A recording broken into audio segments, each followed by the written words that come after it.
अगर आपको जीवन में चाहे लौकिक उन्नति प्राप्त करनी हो या पारलौकिक, प्रातःकालीन कम से कम सूर्य उदय होने के 2 घड़ी पहले, 24 दूनी 48 मिनट, अभी सूर्य उदय होने में 48 मिनट हैं, आपने सैया छोड़ दिया, इसके आगे नहीं। सूर्य उदय होने के 48 मिनट पहले आप सैया से हट जाएं। अगर आप रात्रि में जगे हैं तो सूर्य उदय होने के 48 मिनट बाद फिर आप सो जाएं।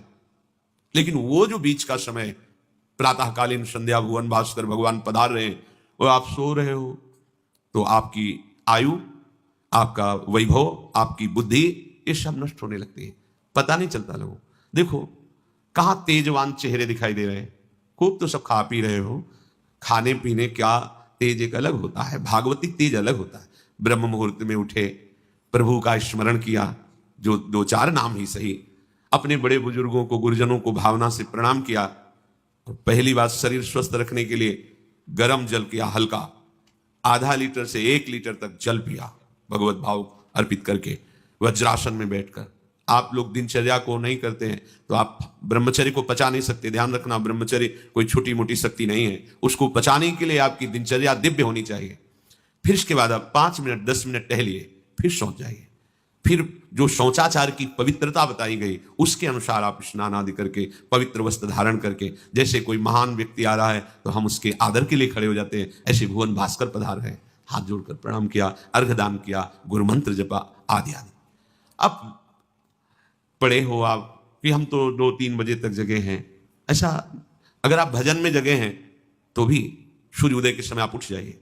आपके गुरु आवे तो क्या आप सोते रहेंगे क्या? जो जगत गुरु हैं भुवन भास्कर, परम ज्ञान स्वरूप हैं, गायत्री छंद रूपी घोड़े हैं इनके रथ के, स्वयं भगवान अरुण देव सारथी हैं, और भगवान पीछे वर्णन किए, मैं ही सूर्य रूप से जगत को प्रकाशित करता हूं और ताप के द्वारा जल को सोख कर मैं ही वर्षा कराता हूं। भगवान का आदर करना। जो सूर्योदय तक सोते हैं उनकी बुद्धि में भागवतिक बातें, अध्यात्म बातें आ जाए, मेरी समझ में नहीं आता। अगर आप थोड़ा भी शरीर स्वस्थ रखना चाहते हैं तो जैसे नियम से भजन वैसे व्यायाम आवश्यक है। सबसे प्रार्थना है, ये दवाइयों के बल पर जीना बंद करो। शरीर में जितनी आवश्यकता जल की है, अगर उतना नहीं जाएगा तो आपकी एसिड बनेगी, फुंसियां निकलेंगी, कब्ज बनेगा, कई परेशानी। हम साधकों को कहते हैं, कभी कभी जैसे पूछते हैं कितना जल पिया, वो अभी तो पिया नहीं। अच्छा, ये शरीर है, ये एक गाड़ी है, कोई सच्चिदानंद नहीं है। उचित आहार, उचित जल, व्यायाम के लिए कुछ समय नहीं। और अभी 10 दिन बीमार पड़ोगे, फिर देखो आप कहते हैं समय नहीं है। हमने अपने बीमार स्थिति की दिनचर्या को बताया, सीतधाम की 2 बजे उठना, जो आपको बोल रहे हैं ऐसे ही दिनचर्या करते, और 45 मिनट व्यायाम।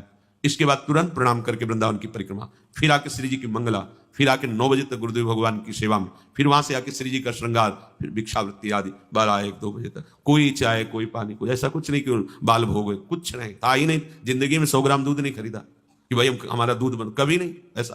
पर कभी ऐसा महसूस नहीं हुआ कि मैं बहुत कमजोर हूं। ब्रह्मचर्य को पचाने के लिए बहुत शरीर को क्रियाशील होने की आवश्यकता है। या तो प्राणायामों के द्वारा, आसनों के द्वारा, अब ना आसन है, ना प्राणायाम है, ना व्यायाम है, और फिर क्या, कैसे भावना आपकी भगवत भावना बनेगी? तो एक प्रमाद स्थिति, एक छिन्न भिन्न खिन्न स्वभाव, नहीं बात बनेगी। अध्यात्म का साधक जो होता है नवीन खिला हुआ कमल जैसा, मुख प्रसन्न तन तेज विराजा, रामचंद्र कर का। कोई असाध्य रोग, कोई बहुत पीड़ा, वो बात अलग है। नहीं तो ऐसा वो जैसे कमल खिला होता है ऐसे खिला रहता है। क्यों? हर समय चिंतन सही, आचरण सही, सब कुछ सही। जो भगवत भावना विहीन जीवन है वो मुर्दा जीवन है। जिन हरि भगति हृदय नहीं आनी, जीवित सब समानते प्राणी। वो जान नहीं रहे, मुर्दे जैसा जीवन है। क्या जीवन का महत्व? वही गंदे भोगों को भोगना, उसी का चिंतन करना, और भोग भोगने वाले शरीर को स्वस्थ रखने के लिए विषय सामग्री इकट्ठी करना, इसके बाद मर जाना। बोलो इसके अलावा और क्या है? ये बनाया, वो बनाया, वो बनाया, जरा सा हिला, पूरा का प्रांत नष्ट हो गया। क्या है इसमें? शाश्वत क्या है? हमें तसल्ली होती है, हमने एक मकान बना लिया, तसल्ली होती, 4 लड़के हो गए और काल का तमाचा लगा, पूरा का पूरा सब। क्या तसल्ली? हृदय को तसल्ली तब दो जब नाम चल रहा है, राधा राधा राधा राधा। दिनचर्या ही नहीं बन पा रही है आज के नए समाज की, दिनचर्या ही नहीं बन पा रही, भगवत भावना ही नहीं है। देखो, अगर परिवार में रहकर के आप भगवत भावना नहीं करते तो सब परिवार में रहकर आ सकते हैं और सब दुर्गति को प्राप्त होते हैं। जब तक भगवत भावना नहीं है तब तक सब अविधि पूर्वक है। मान लीजिए सब अविधि, विधि भगवत भावना है।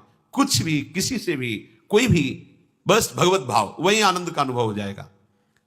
अतः उनके द्वारा किया गया देवताओं का पूजन मूल में मैं ही हूं, मेरा ही है, पर वो अविधि पूर्वक है। अविधि पूर्वक का तात्पर्य है कि वो ये नहीं जानते कि इस रूप में सर्व सामर्थ्यशाली भगवान ही विराजमान है।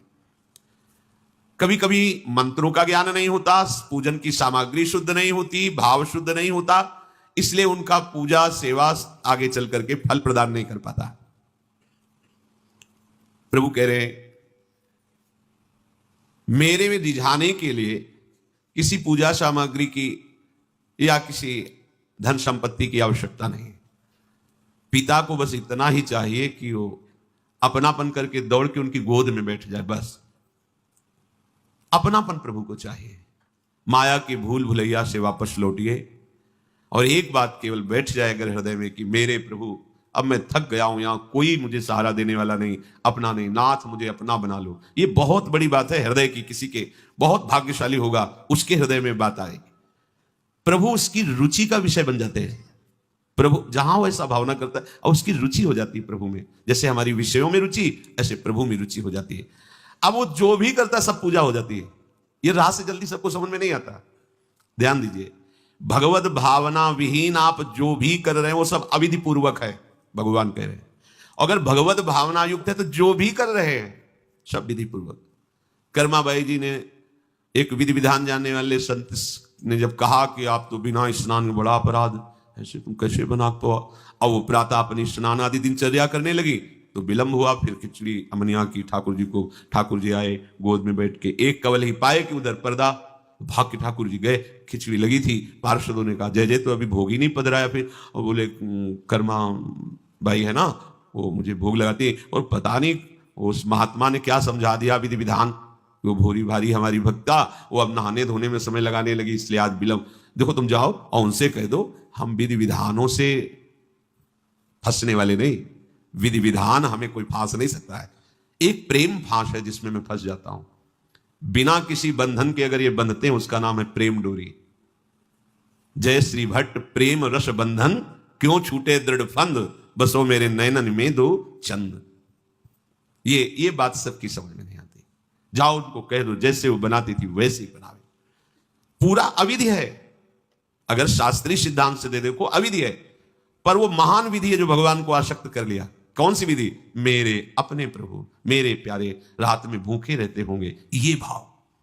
भगवत भाव विहीन जितना जो कुछ आप कहोगे कि कैसे अविधि पूर्वक भगवान कह रहे हैं। देखो, जब मथुरा के ब्राह्मणों को भगवत पार्षद सखाओं ने निवेदन किया कि भगवान श्री कृष्ण और बलराम आज इधर ही गाय चराने आए हैं और वो भूखे हैं, आप थोड़ा सा कुछ भोजन सामग्री दे दीजिए। ऐसे देखा कि ग्वारिया है, बात ही नहीं की, अधिकारी नहीं समझा, बात का अधिकारी नहीं समझा। ऐसा नहीं कि इनको पता न चला हो कि भगवान का अवतार है, क्योंकि जब भगवान अवतरित हुए सबको पता था कि भगवान अवतरित हुए हैं। प्रायः सबको पता था, सबको। जैसे वायु शीतल चलती तो सबके अंगों में लगती है, इसलिए महान प्रकृति उल्लसित होकर नृत्य कर रही थी आनंद में जब भगवान का प्रादुर्भाव हुआ। और उन्होंने बाद में स्वीकार किया कि मैंने महापुरुषों से सुना था कि भगवान पधारे हैं, पर मेरा कितना दुर्भाग्य कि वो स्वयं यज्ञ भोक्ता भगवान आगे जैसे कह रहे हैं, आम ही सर्व यज्ञानाम भोक्ता च प्रभुरेव च, समस्त यज्ञों का भोक्ता मैं हूं। स्वयं समस्त यज्ञों की भोक्ता मांग रहे हैं और वो यज्ञ करने वाले ब्राह्मण अनादर कर रहे हैं। हुई ना विधि। और उन्होंने स्वीकार किया